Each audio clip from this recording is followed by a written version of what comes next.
Boa noite, meus irmãos. Que a graça e a paz do nosso Senhor Jesus Cristo esteja cobrindo os nossos corações. Uma alegria estar novamente com os irmãos, trazendo a mensagem, trazendo a ceia. Quando eu falei para o Pedro que eu falaria nesta noite a respeito do casamento, né, ele comemorou lá na mensagem que a gente trocou, né, porque, de fato, esta é um ensino da Palavra de Deus que, de vez em quando, a gente precisa retomar e relembrar, né? Muitas vezes nós fazemos isso quando há casamentos na igreja, né? A gente fala para os noivos, mas fala para todos ao mesmo tempo. Mas, de vez em quando, é bom também tomarmos um tempo na vida cotidiana da igreja para tratar dessas coisas importantes, né? Até cantamos a respeito disso durante o culto desta noite. Mas, meus irmãos, agora já fazem mais de 40 anos, 42 anos, que a legislação brasileira passou a prever o divórcio. Até então isso não existia. É claro que a lei não inventou o fim de casamentos, né, a dissolução de um casamento. A lei apenas regulamentou algo que já estava acontecendo e estava acontecendo cada vez mais. E aí, então, os legisladores vão e tentam atuar naquilo que já é a realidade do país, né? Mais recentemente, em 2007, a lei foi flexibilizada, facilitando e desburocratizando o processo, de maneira tal que agora o divórcio consensual, se o casal concorda em terminar com o casamento, não precisa ir nem ao juiz, né? Vai simplesmente num cartório e já termina com o casamento. Essas mudanças nas leis refletem, na verdade, uma mudança na sociedade. Uma sociedade que cada vez mais enxerga o casamento como, eu diria assim, como um acordo social, uma convenção social, né? Portanto, é ao gosto do freguês. Se está bom para ambas as partes, a gente continua. Se estiver meio ruim, a gente para por aqui. Essa é a lógica que está por detrás do casamento atualmente. Eu não estou querendo ser alarmista, não. Em 1984, 10% dos casamentos terminavam em divórcio. Agora, já no ano passado, essa pesquisa triplicou. 30% dos casamentos são previstos terminar em divórcio. Então, quer dizer, praticamente a cada 3 pessoas, uma vai se divorciar. Em nossos dias, devido à crescente facilidade legal do casamento, essa legislação toda que tem facilitado, e também uma crescente aceitação social, quer dizer, cada vez mais as pessoas estão achando que é ok, que é bacana, algumas até dizem que as pessoas casam já com os 2 papéis assinados, né, o do casamento e o do divórcio. Qualquer coisa é só dar entrada no segundo papel e assim terminar com o casamento. O divórcio passou a ser visto como uma saída de emergência. Deu ruim, a gente sabe como é que termina, né? Uma saída de emergência, às vezes até uma saída de conveniência. Não há nem emergência, mas é conveniente, e assim os cônjuges que não queiram lutar pelo casamento, cônjuges que queiram fugir da responsabilidade de lutar pelo seu casamento, pela sua família, tem, então, uma porta fácil para a fuga das dificuldades do relacionamento conjugal ou até mesmo da vida como um todo. Por conta disso, eu quero falar com vocês a respeito do texto de Marcos, capítulo 10, onde Jesus é questionado a respeito do divórcio por alguns fariseus. Marcos, capítulo 10. Abra sua Bíblia, nós vamos fazer essa leitura.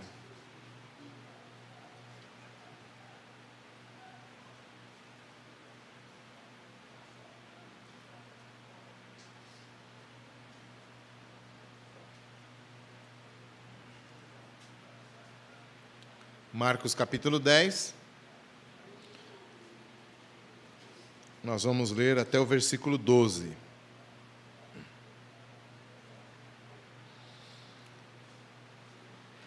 Marcos 10, de 1 a 12. Todos acharam? Diz assim a palavra de Deus: levantando-se Jesus, foi dali para o território da Judéia, além do Jordão, e outra vez as multidões se reuniram junto a ele, e de novo ele as ensinava, segundo o seu costume. E, aproximando-se alguns fariseus, o experimentaram, perguntando-lhe: é lícito ao marido repudiar sua mulher? Ele lhes respondeu: que vos ordenou Moisés?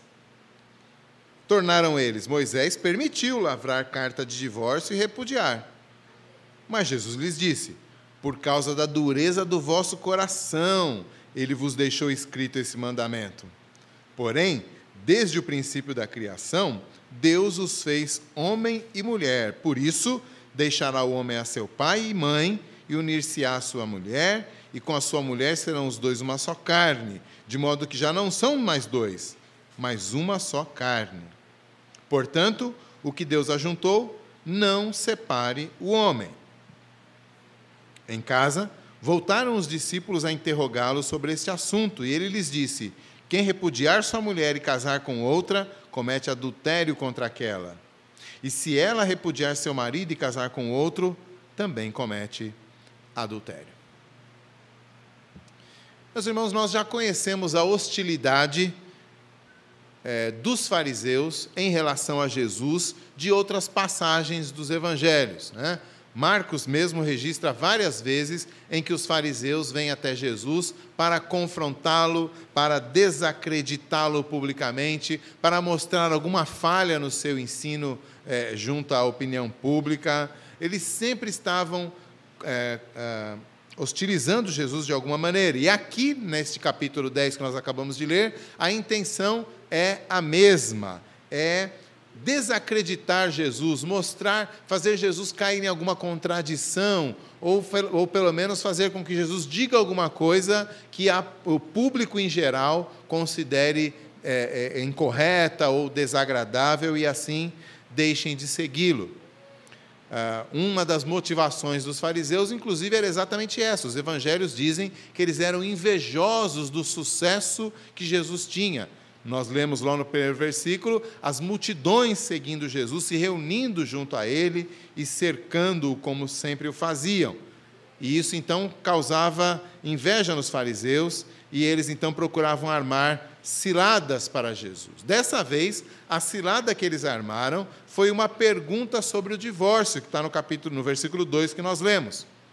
A pergunta é correto o marido repudiar a sua esposa? Repudiar aí, não está escrito divórcio, né? Mas repudiar, porque naquela época o conceito na sociedade é que a mulher estava debaixo da guarda do seu pai até que ela se casasse, e o pai então entregava a guarda dela para o seu marido. Isso é simbolizado nas nossas cerimônias de casamento até hoje, né?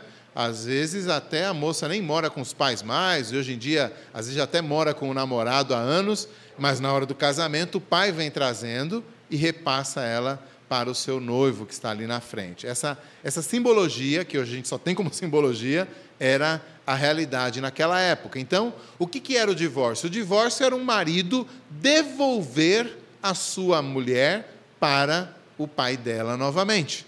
É por isso que se chama repudiar. Ele mandava embora para a casa dos pais, basicamente. Agora, a pergunta é: por que é que os fariseus achavam que este tema iria criar uma dificuldade para Jesus?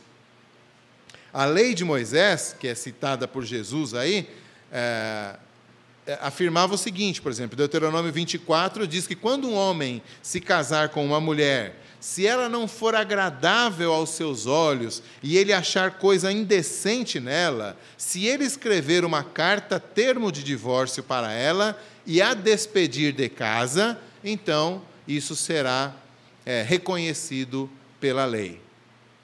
Bom, a questão é que na época de Jesus, alguns rabinos ensinavam que esse trecho, se ela não for agradável aos seus olhos, era o ponto principal do mandamento. Ou seja, englobava qualquer falta que a esposa cometesse, desde queimar o arroz, né? Não tinha arroz naquela época, na cultura na dieta de Israel, mas vamos imaginar assim, desde queimar o arroz até fazer o marido passar vergonha na fila do mercado, alguma coisa assim, qualquer coisa encaixava nesse achar alguma coisa desagradável do marido. Então, segundo esses rabinos, o marido podia divorciar, mandar embora a sua esposa por quase qualquer motivo. Na época de Jesus havia uma outra linha de rabinos, uma outra linha de mestres, de religiosos que ensinava diferente. Eles enfatizavam não a parte do se ela não for agradável, que está lá em Deuteronômio 24, que nós lemos, mas a outra parte, que diz se ele achar alguma coisa indecente nela. Então eles entendiam que não é ou ele achar alguma coisa desagradável, ou ela ter alguma coisa indecente, ele pode se divorciar. Não, eles diziam assim, não, o achar uma coisa desagradável é achar uma coisa indecente.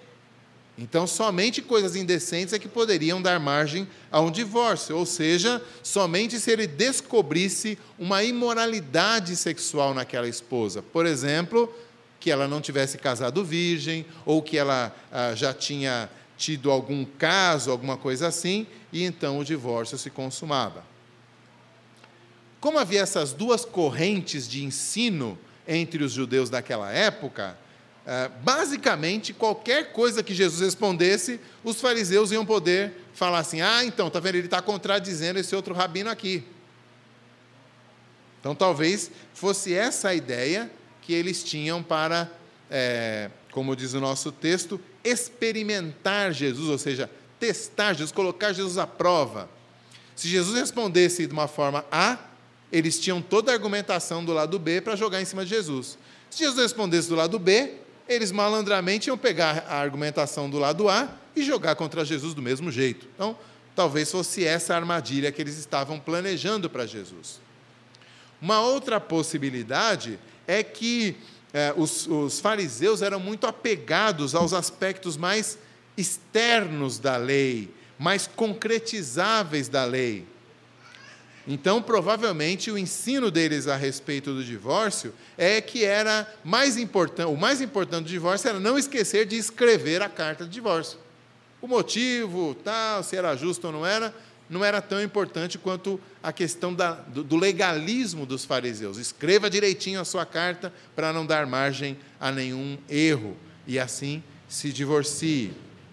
Então, se Jesus respondesse de uma maneira mais rígida, se Jesus fosse mais exigente no seu ensino acerca do divórcio, então eles talvez ganhassem a simpatia da população, que possivelmente ia dizer assim, poxa, esse Jesus é muito exigente, né? Olha como é difícil se divorciar lá para os seguidores dele, acho que é melhor seguir os fariseus mesmo, né?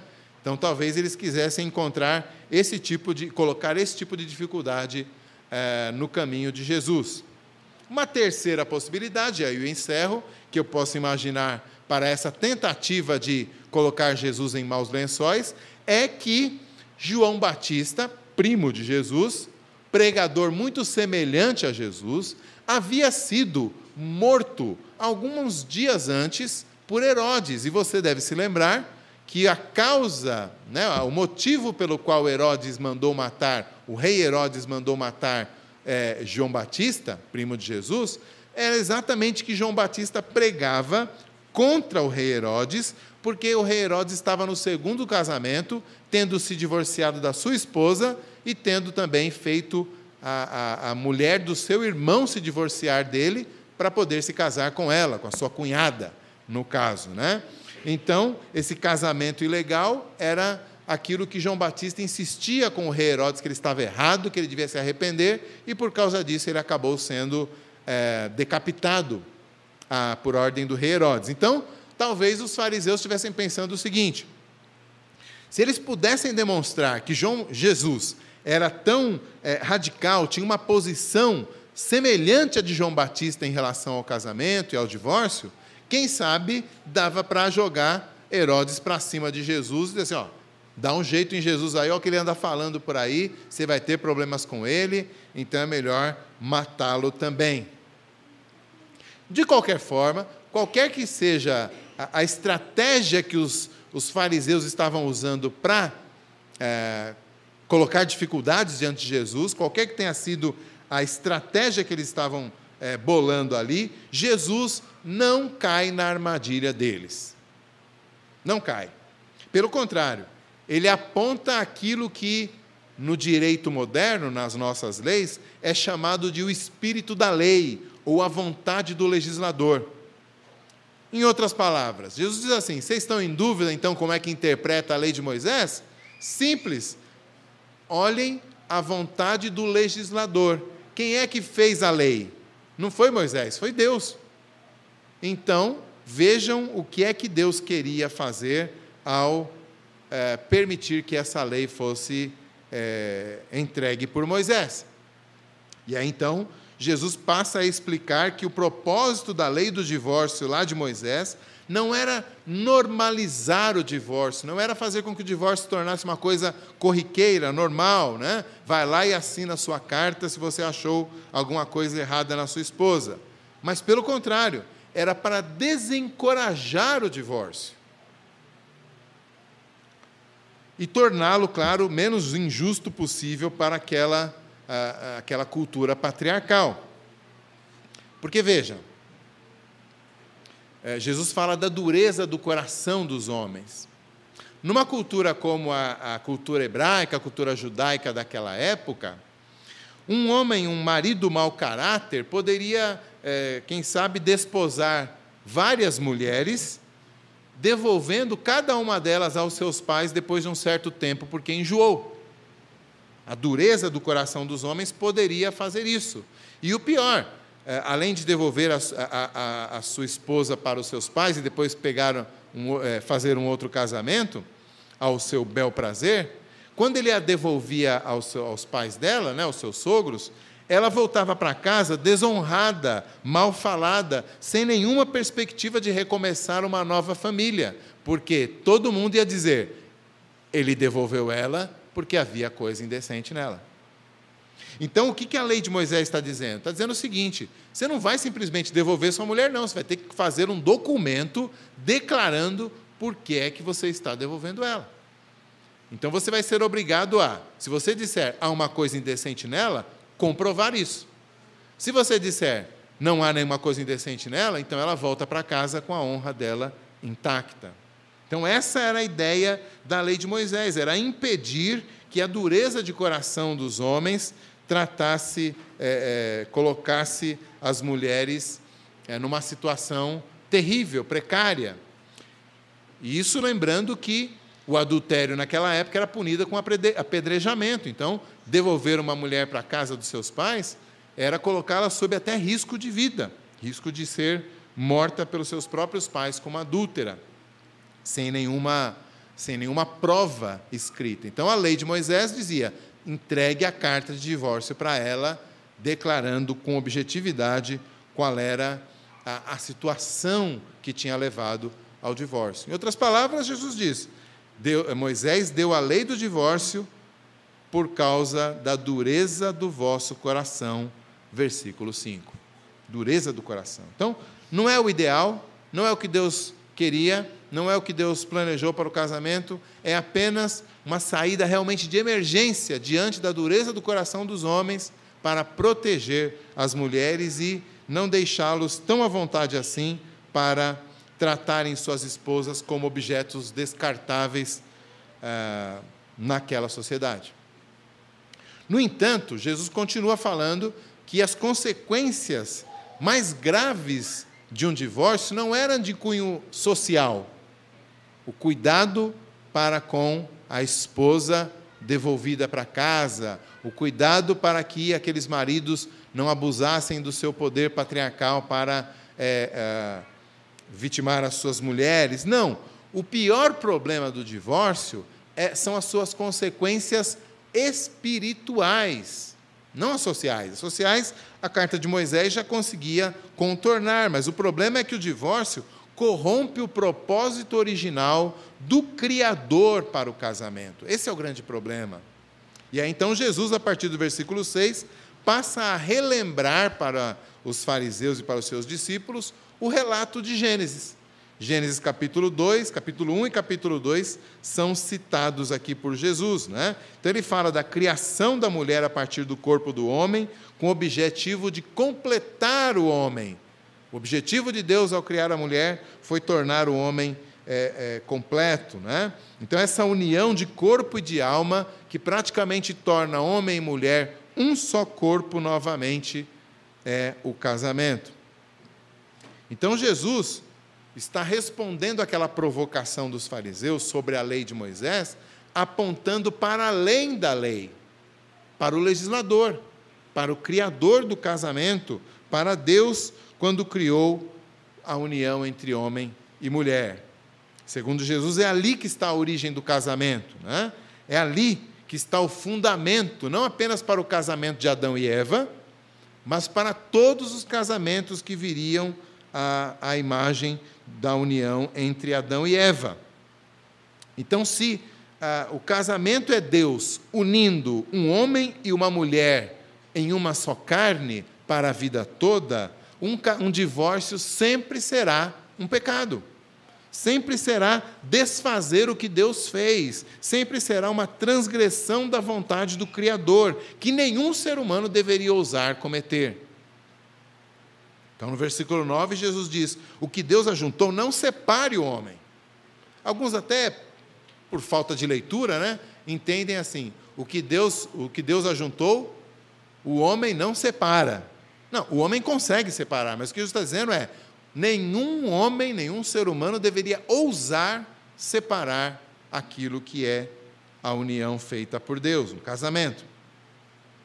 Não é sem motivo que o profeta Malaquias, lá no capítulo 2, versículo 16, declara que o Senhor Deus, o Deus de Israel, odeia o divórcio. Odeia o divórcio. Isso porque tinha lá a legislação providenciando o divórcio, mas não era aquilo que Deus amava, mas aquilo que Deus odiava.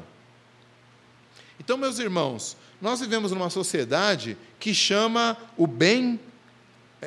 de bem aquilo que Deus chama de mal, e que chama de mal aquilo que Deus chama de bem, que elogia aquilo que Deus condena. Muitas vezes nós ficamos atentos aí ao movimento LGBT, né, que está sempre nas mídias, aí, sempre em evidência, e, de fato, ele tem corrompido os próprios fundamentos do que é ser um ser humano. Mas, muitas vezes, essa balbúrdia toda acaba virando uma cortina de fumaça, enquanto a destruição da união matrimonial já se tornou uma coisa comum, aceitável e até virtuosa na nossa sociedade, e a gente parou de prestar atenção. Sabe quando há um pequeno ruído, e aí aquilo está te incomodando, mas aí um ruído maior te tira a atenção? Parece que é isso que está acontecendo, e nós, como igreja, paramos de prestar atenção no próprio casamento. E o divórcio, então, tem, inclusive dentro das igrejas, crescido e se espalhado. O divórcio, então, meus irmãos, é um sinal de que, em primeiro lugar, acabou o temor do Senhor. Geralmente, quando um casal quer se divorciar, diz: não, acabou o amor, pastor. Não, acabou o temor. O temor do Senhor acabou muito antes de acabar o amor.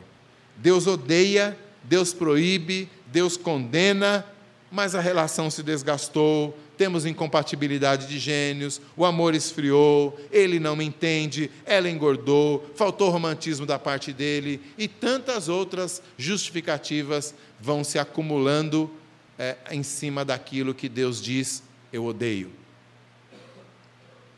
O coração endurecido não se importa com a vontade de Deus, nem com o bem da pessoa que outrora era tão amada.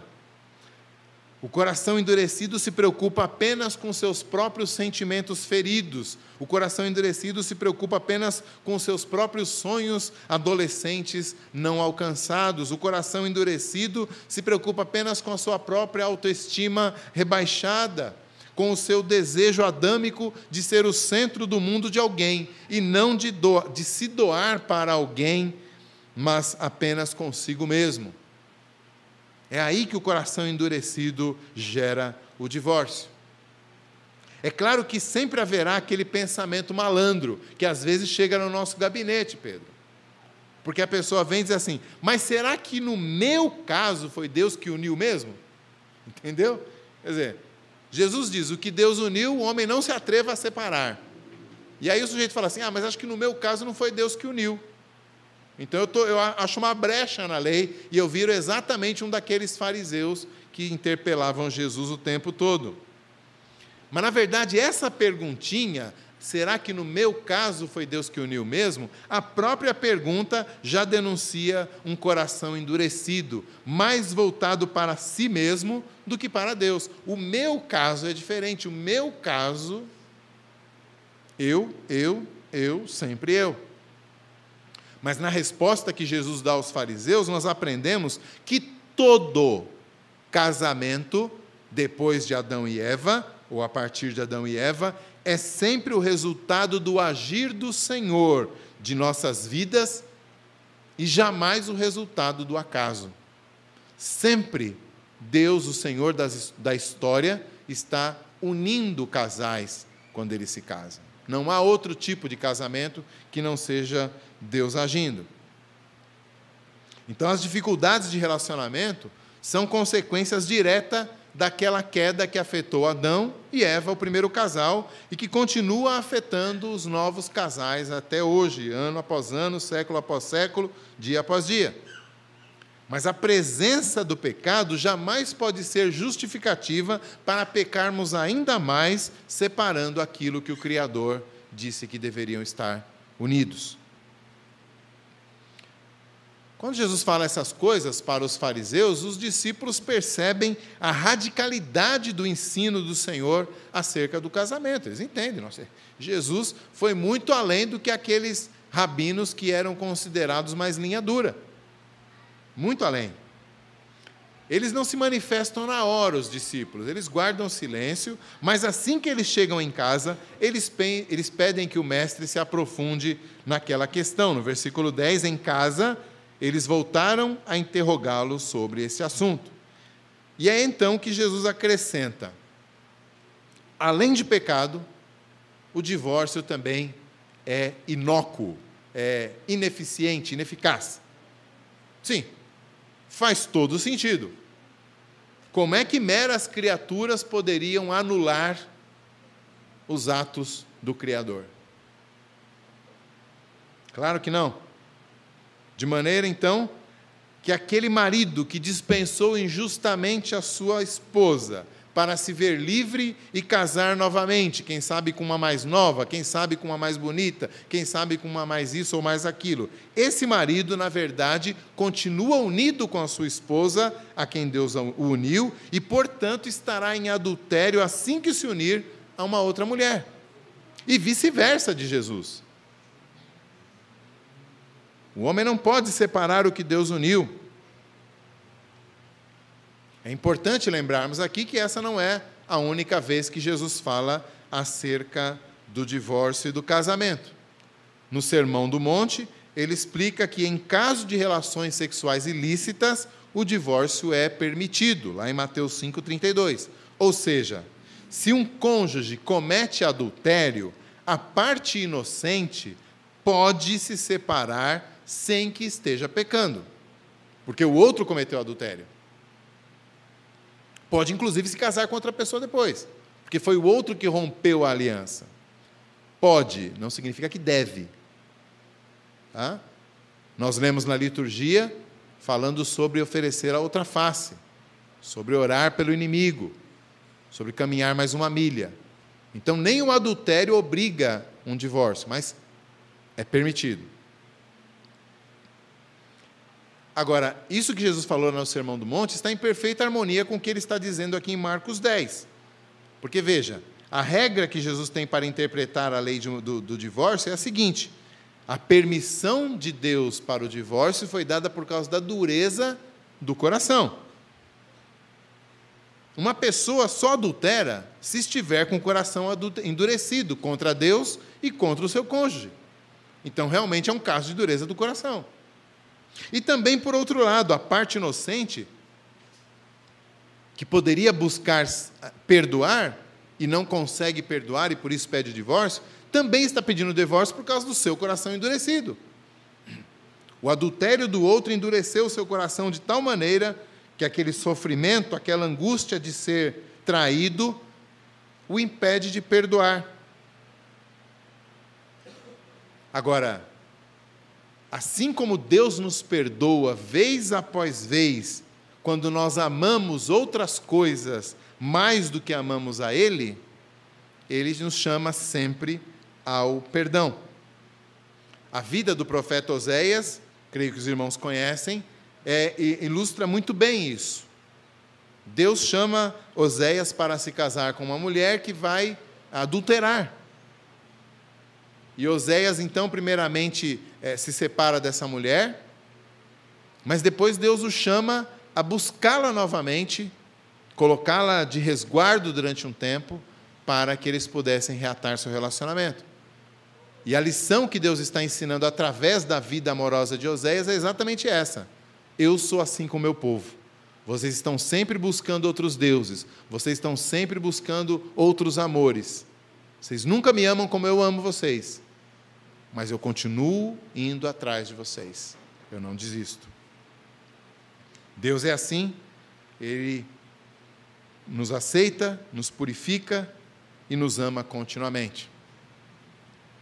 Outra exceção dessa regra geral do divórcio é exposta pelo apóstolo Paulo, quando trata pastoralmente de pessoas que haviam se convertido ao Senhor, já casadas, e cujos cônjuges permaneciam incrédulos. Ele fala a respeito disso lá na carta aos Coríntios, capítulo 7. Havia casos em que a parte descrente queria abandonar o casamento. Né? Uma pessoa se converte, por exemplo, uma esposa se converte, mas o marido não. E aí o marido fala, olha, eu não estou mais interessado nesse casamento, o amor da minha mulher parece que agora é só para aquele tal de Jesus, né? Ela tem outros interesses, ela pensa de maneira diferente, seus valores mudaram, eu não quero mais dividir a minha vida com essa mulher. E a abandona, ou sai de casa. Então, nesse caso, essa mulher não pecava ao aceitar aquela condição e se divorciar do seu marido, e vice-versa. Isso por uma razão muito simples, como o próprio apóstolo Paulo questiona na outra carta aos Coríntios. Que comunhão pode haver entre luz e trevas? Nenhuma. Que união pode haver entre Cristo que habita o crente e o maligno que acompanha o incrédulo? Nenhuma. Então, de fato, esse tipo de divórcio é apenas a concretização da realidade espiritual. Não há essa possibilidade de união entre esses dois. Mas veja, também nesse caso, Paulo diz, o crente nunca tomará a iniciativa do divórcio. Ele poderá ser, digamos assim, vítima desse divórcio e aceitará, sabendo com paz de consciência que está inocente nessa questão. Mas não por ser casado com um descrente, o crente irá pedir o divórcio. Não, ele persistirá naquele casamento, assim como Deus persiste em nos amar, ainda que nós não mereçamos. Meus irmãos, então, nós vemos no todo do ensino de Jesus a respeito do casamento, que não basta nós condenarmos o divórcio. Jesus não apenas diz, o divórcio está errado, ele aponta para o casamento, conforme, segundo o coração de Deus, conforme o plano original de Deus, antes ainda de haver pecado no mundo. Então, nós não podemos, como igreja, apenas esperar as coisas, os casamentos implodirem e dizer assim, não pode divorciar. Pelo contrário, nós temos que exaltar o casamento segundo Deus para não chegar num ponto em que alguém comece a pensar em divórcio. Temos que, como diz o autor aos Hebreus, considerar o matrimônio digno de honra entre nós, como algo que o próprio Criador fez desde o início para o nosso bem e para a sua glória. É assim que nós devemos enxergar o casamento, para desta maneira estarmos vacinados contra o divórcio que já tem se tornado uma coisa tão comum em nossa sociedade. Isso significa, meus irmãos, cuidar do casamento como algo precioso, uma obra de arte rara, que precisa ser protegida de algum impacto, de uma queda, resguardada, abrigada de excessos de umidade ou de calor, que precisa ser polido para manter o brilho, restaurado quando as cores desbotam. O casamento precisa ser cuidado na igreja. Não basta apenas dizer, não pode divorciar. Devemos também dizer, devemos cuidar dos casamentos. Sim, porque os divórcios sempre começam muito antes da mudança de endereço de um dos cônjuges, muito antes da busca pelas vias legais, muito antes da chegada no gabinete pastoral. A falta de perdão entre os cônjuges é um tipo de divórcio em banho-maria, no qual o ressentimento, muitas vezes não confessado, vai ali cavando um abismo entre as duas pessoas que se amam, até que o amor esteja tão esgarçado que não suporte mais. Falta de perdão. O divórcio também vai brotando quando adubado com a falta de carinho, com a falta de gentileza, com a falta de educação. Quando a temperatura oscila constantemente entre o calor da grosseria e o frio da indiferença, é porque as criaturas estão trabalhando, consciente ou inconscientemente, para separar aquilo que o Criador tinha unido. Muitos casamentos são minados por casais com prioridades erradas. Para o apóstolo Paulo, por exemplo, nem mesmo a oração servia de justificativa para que um casal se afastasse por muito tempo. Mas muitos casais, especialmente casais jovens, muitos casais se afastam por anos um do outro por causa de carreira profissional. Uma hora é a formação, na outra é a promoção, na outra é a comissão, na outra é a hora extra, na outra é o empreendedorismo, e o relacionamento conjugal, a própria intimidade do casal vai ficando para depois. É um divórcio anunciado que vai se construindo conforme o tempo passa dia a dia. Como Tiago nos adverte, a cobiça gera pecado e morte. E muitos casamentos morrem assim. Tanto que Jesus ensina que cobiçar a mulher do próximo já é adultério. A cobiça nunca se contenta e sempre deseja alguém que seja mais bonito, que seja mais jovem, que seja mais viril, que seja mais crente, que seja mais paciente, mais bem-sucedido e assim por diante. A cobiça é um dos venenos que levam ao adultério. E em nossos dias, um dos mais terríveis instrumentos de Satanás para a destruição de casamentos está diretamente ligado à cobiça dos olhos, que é a pornografia. Cada vez mais acessível, esse tipo de adultério covarde tem corroído como um câncer inúmeros casamentos. Sim, covarde, porque separa o que Deus uniu sem que ninguém fique sabendo, sem precisar nem sair do mesmo teto, de debaixo do mesmo teto. Porque um celular, um computador ou um tablet já fazem o adultério silencioso. Alguns divórcios, meus irmãos, começam ainda mais cedo, no namoro. Namoros sucessivos que se tornam escolas do divórcio, conforme adolescentes e jovens aprendem como amar e se desapegar com a mesma facilidade, conforme vão passando de namoro em namoro e se ligam a uma pessoa, depois se separam daquela pessoa, ligam e separam, até que chega uma hora e casam, com esse aprendizado de como é se desligar de alguém que se ama.